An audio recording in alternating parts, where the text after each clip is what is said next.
Hello दोस्तों, स्वागत है आपका हमारे यूट्यूब चैनल सम्राट एजुकेशन में। दोस्तों, इस वीडियो में आप लोगों के लिए बीएससी एग्रीकल्चर फर्स्ट ईयर के सेकंड सेमेस्टर के एक विषय फंडामेंटल ऑफ बायोकेमिस्ट्री का टॉपिक फर्स्ट वीडियो लेकर आया हूं। दोस्तों, यह बायोकेमिस्ट्री का पहला वीडियो है।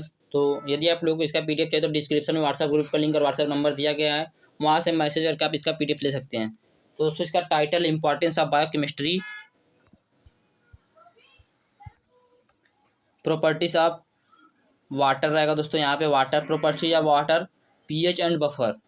तो इसका टाइटल है importance of biochemistry, properties of water pH and buffer. तो इसके फादर दोस्तों हैं Carl Neuberg. Fundamental of biochemistry के फादर ने कार्ल न्यूबर्ग। बायोकेमिस्ट्री के बारे में थोड़ा जान लेते हैं दोस्तों। Biochemistry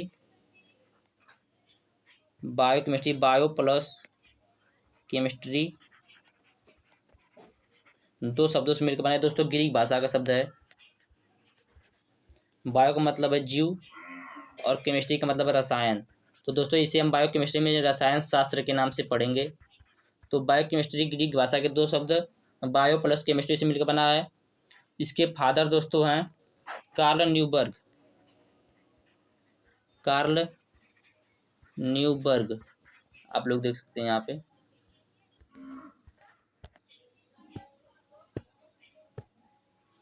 father Carl Neuberg. तो चलिए देखते हैं इसकी परिभाषा। जीवों में उपस्थित रसायनों व उनमें होने वाले परिवर्तनों व प्रक्रियाओं तथा प्रक्रिया में ऊर्जा के परिवर्तन के अध्ययन को जीव रसायन कहते हैं।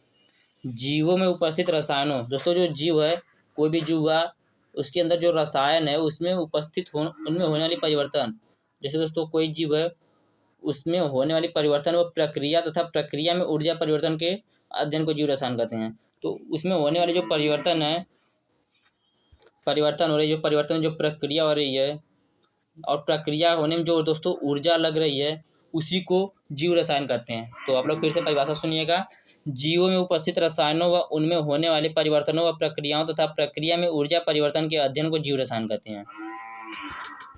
हम लोगों का टॉपिक था दोस्तों importance of biochemistry, properties of water pH and buffer. तो हम लोग पहले इंपॉर्टेंस ऑफ बायोकेमिस्ट्री देखते हैं कि इसका जीव रसायन शास्त्र में क्या महत्व है।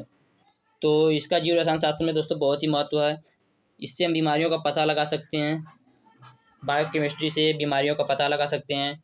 बायोकेमिस्ट्री के अंदर ही दोस्तों खून का जांच, पोलियो, डेंगू, मलेरिया, जितना भी जांच होता है दोस्तों सब बायोकेमिस्ट्री के अंदर ही होता है। इससे दोस्तों कुपोषण का पता लगाने के लिए भी होता है। कुपोषण को दूर करने के लिए भी बायोकेमिस्ट्री का प्रयोग किया जाता है। मानव पशु आहार को संतुलित मात्रा में देने के लिए भी, मानव और पशु कितना आहार दिया जाए कि यह स्वस्थ रहेगा, उसके लिए भी दोस्तों बायोकेमिस्ट्री का प्रयोग किया जाता है। और खाद्य पदार्थ के संगठन के बारे में जानने के लिए भी बायोकेमिस्ट्री का प्रयोग करते हैं। तो आप लोग फिर से सुनिएगा। बायोकेमिस्ट्री ग्रीक भाषा के दो शब्द बायो प्लस लॉगस से मिलकर बना है, जिसके फादर है कार्ल न्यूबर्ग। इसकी परिभाषा हम लोगों ने देखा कि जीव में उपस्थित रसायनों व उनमें होने वाले परिवर्तन।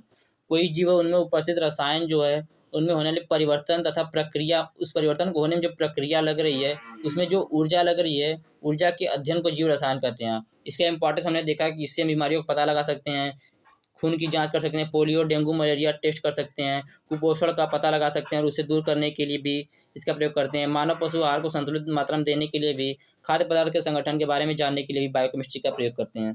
तो उम्मीद है आप लोगों को इंपॉर्टेंस ऑफ बायोकेमिस्ट्री समझ में आया होगा। अब आगे चलते हैं। प्रॉपर्टीज ऑफ वाटर, जल के गुण। जल के क्या क्या गुण हैं दोस्तों। तो सबसे पहले जल के गुण जानने के लिए हमें सबसे पहले जान लेते हैं जल का सामान्य सूत्र दोस्तों है H2O। H2O यह दोस्तों हाइड्रोजन, ऑक्सीजन, हाइड्रोजन से मिलकर बना है H2O। तो जल का गुण क्या क्या दोस्तों, हम लोगों ने बचपन से ही सुना, एक कविता थी, जल ही जीवन है। तो दोस्तों जल ही जीवन है, तो जल जीवन का आधार है। और उसके बाद पानी सभी के लिए महत्वपूर्ण विलायक है, इसे सर्वोपयोगी विलायक भी बोलते हैं। दोस्तों जो जल है वह सभी जीवों के लिए महत्वपूर्ण विलायक है, इसे सर्वोपयोगी विलायक भी बोलते हैं। जल एक प्रबल विलायक है, पृथ्वी की सतह पर बहुत ज़्यादा मात्रा में पाया जाता है। तो दोस्तों ये सबको पता है कि पृथ्वी की सतह पर जल बहुत ही ज़्यादा मात्रा पर पाया जाता है। जल सामान्य अवस्था पर व सामान्य तापमान पर रंगहीन होता है। दोस्तों रंगीन नहीं होता, रंगहीन होगा, रंगहीन होता है। लिखने में थोड़ी गलती हो जाती है दोस्तों, आप लोग मैनेज कर लीजिएगा कि जल समान अवस्था व समान तापमान पर रंगहीन होता है। जल स्वादहीन और गंधहीन होता है। जल पृथ्वी पर तीनों अवस्था में पाया जाता है, ठोस, द्रव और गैस। अब दोस्तों मैं आप लोगों को बताता हूँ कि जल पृथ्वी पर तीनों अवस्था में पाया जाता है, ठोस, द्रव और गैस। ठोस में किसके रूप में पाया जाता है, द्रव में किसके रूप में पाया जाता है और गैस में किसके रूप में पाया जाता है। तो दोस्तों यह जो ठोस में बर्फ के रूप में पाया जाता है और द्रव में जल के रूप में पाया जाता है और गैस में दोस्तों जो भाप होता है उसके रूप में पाया जाता है। तो उम्मीद आप लोगों को प्रॉपर्टीज ऑफ वाटर समझ में आया होगा। फिर से आप लोग एक बार देख लीजिए। जल जीवन का आधार है। पानी सभी जीवों के लिए महत्वपूर्ण विलायक है, इसे सर्वोपयोगी विलायक भी बोलते हैं। जल एक प्रबल विलायक है, पृथ्वी की सतह पर बहुत ज़्यादा मात्रा में पाया जाता है। जल समान अवस्था और समान तापमान पर रंगहीन होता है। जल स्वादहीन और गंधहीन होता है। जल पृथ्वी पर तीन अवस्था में पाया जाता है, ठोस, द्रव और गैस। ठोस में बर्फ के रूप में, द्रव में जल के रूप में और गैस में भाप के रूप में। अब दोस्तों इसका शुद्ध जल की विद्युत चालकता बहुत कम होती है। दोस्तों जो शुद्ध जल होता है उसकी विद्युत चालकता बहुत कम होती है। और यह कम क्यों होती है दोस्तों? जल जब शुद्ध हो जाता है दोस्तों उसमें न लवण पाया जाता है, न क्षार, न अम्ल। और दोस्तों जो मतलब जो अशुद्ध जल होता है उसमें लवण, क्षार और अम्ल सब कुछ पाया जाता है, इसलिए उसकी विद्युत चालकता बहुत अधिक होती है और शुद्ध जल की विद्युत चालकता बहुत कम होती है। अब हम लोग दोस्तों पढ़ेंगे पीएच एंड बफर। तो सबसे पहले पीएच के बारे में पढ़ते हैं। पीएच का पूरा नाम दोस्तों, पीएच का पूरा नाम है power of hydrogen. Power of hydrogen, pH का पूरा नाम हो गया पावर ऑफ हाइड्रोजन। पीएच की खोज सन 1909 ईस्वी में एक वैज्ञानिक सोरेनसन ने किया था। पीएच की खोज सन 1909 ईस्वी में वैज्ञानिक सोरेनसन ने किया था। अब पीएच का सूत्र देख लेते हैं। तो पीएच का सूत्र log 10 - 1 अपान हाइड्रोजन आयन, पीएच बराबर। दोस्तों पीएच को हमेशा पी के ऊपर लिखते हैं क्योंकि यह आयन होता है, हाइड्रोजन आयन होता है। तो यह अभी ध्यान रखिएगा, कभी कभी प्रैक्टिकल में पूछ लेता है। तो पीएच के बारे में हमने देखा, पीएच का पूरा नाम पावर ऑफ हाइड्रोजन है। इसकी खोज सोरेनसन ने सन 1909 ईस्वी में किया था। पीएच का सूत्र भी देखा दोस्तों। पीएच स्केल में 0 से 7 के नीचे, 0 से 7 के नीचे दोस्तों अम्ल रहेगा और 7 से ऊपर दोस्तों क्षार रहेगा। आप लोगों को बना के दिखा देता हूँ। तो आप लोग दोस्तों यहाँ से देख लीजिए, पीएच स्केल 0 से 14 तक होता है।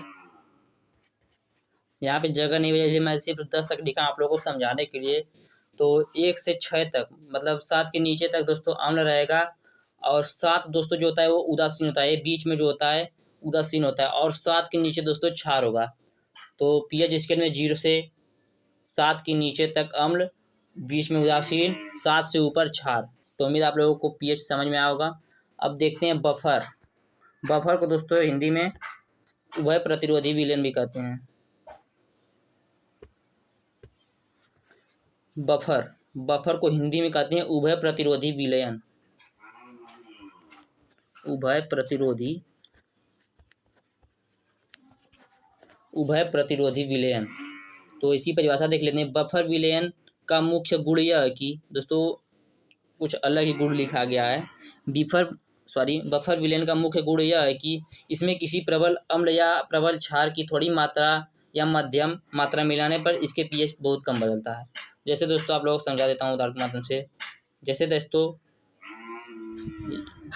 यह हो गया दोस्तों हम लोगों का गिलास, इसमें दोस्तों कोई ऐसे इसमें गुलकांडी डाल देते हैं, उसके बाद इसमें थोड़ी सी मात्रा में क्षार डालेंगे, थोड़ी सी मात्रा में अम्ल डालेंगे तो इसमें कुछ बदलाव नहीं होगा।